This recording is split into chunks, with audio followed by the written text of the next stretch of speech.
Hi, I'm Shelly Hayes. And I'm Ashlee Jobbins. And we'd like to share our story.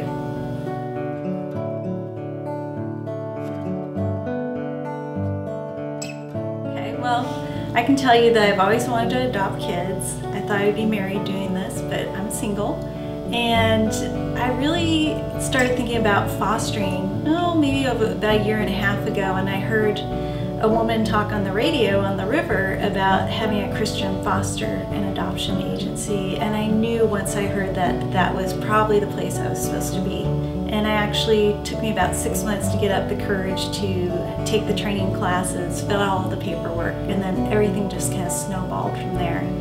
Foster care, it started out very rough. My first foster home wasn't the best, and it didn't work out so well. So after about a year and a half, they said, it's time for adoption, and that's how I met Shelly. And I think it was the best for me to be myself again and have a chance to just finish school without having to worry about anything, and it was really great.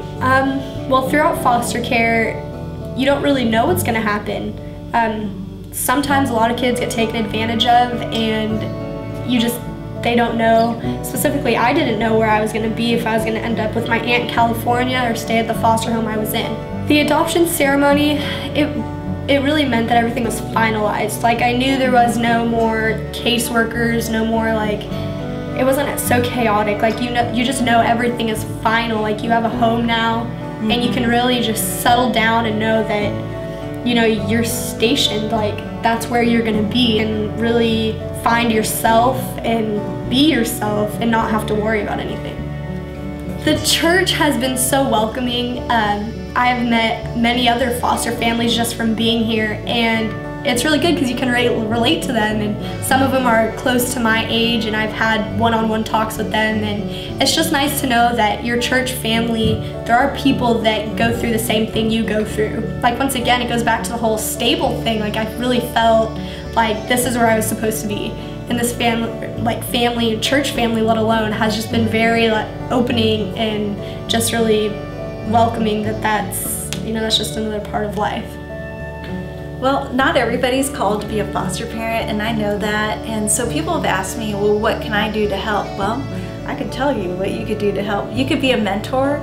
I would love for Ashlee to have more mentors in her life, and I know some of my friends in the church who have adopted are really looking for a mentor to help with their kids, because they're single parents.